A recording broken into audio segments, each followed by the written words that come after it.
FIFA the বেস্টের খবর, রাতে কাতারে জমকালো আয়োজনে বর্ষসেরা ফুটবলারের নাম ঘোষণা করবে ফিফা। বিশ্বের 211 দেশের অধিনায়ক, কোচ ও সংবাদ মাধ্যম প্রতিনিধি ছাড়াও যে ভোটার তালিকায় ছিলেন 1,60,00,000 সমর্থক। সেরা দৌড়ে ব্যালন ডিওরের মতোই দেমবেলে ইয়ামালের দ্বৈরথ। সেরা পুরুষ ও নারী ফুটবলারের বাইরে সেরা গোলরক্ষক, কোচ ও পুস্কাস অ্যাওয়ার্ড সহ 11 ভিন্ন ক্যাটাগরিতে সেরার উত্তর মিলবে এদিন। সঠিক মাত্রার কার্বন কম্বিনেশন বৃদ্ধি করে পাইপের ডাক্টিলিটি ও হেভি লোড নেয়ার ক্ষমতা। Falcon MS pipe.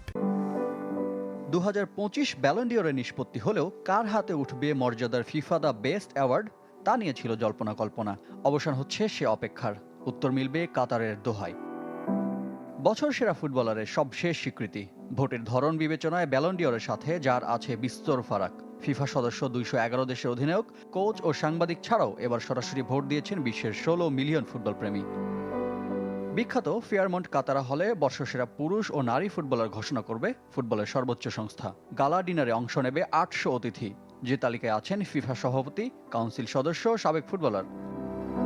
মোট 11 শ্রেণীতে পুরস্কারের ঘোষণা আসলেও দর্শক আগ্রহের কেন্দ্রে ছেলেদের বর্ষসেরা ফুটবলার। গত সেপ্টেম্বরে ব্যালন ডিওর জয়ী ওসমান দেমবেলে এগিয়ে বাকিদের চেয়ে। ইন্টারকন্টিনেন্টাল কাপ খেলতে এর মাঝে কাতারে ফরাসি তারকা।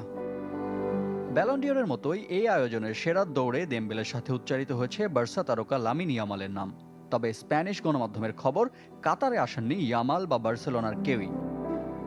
সংক্ষিপ্ত তালিকায় বাকিদের মধ্যে আলোচনায় বার্সার ব্রাজিলিয়ান তারকা রাফিনিয়া, স্প্যানিয়ার্ড পেদ্রি ও লিভারপুলের মিশরীয় তারকা মোহামেদ সালাহ। মেয়েদের শিরোপা দৌড়ে এগিয়ে বার্সেলোনার আইতানা বনমতি। বর্ষসেরা কোচের দৌড়ে এগিয়ে লুইস এনরিকের নাম, যার হাত ধরে প্রথমবার চ্যাম্পিয়ন্স লিগ শিরোপা জিতেছে ফরাসি জায়ান্ট পিএসজি। পুরো অনুষ্ঠান সরাসরি সম্প্রচার করবে ফিফার অফিসিয়াল ওয়েবসাইট। প্রায় একই সময়ে দোহার আহমেদ বিন আলী স্টেডিয়ামে মাঠে গড়াবে পিএসজি ফ্ল্যামেঙ্গোর intercontinental cup. Rifat Hossain, channel 24।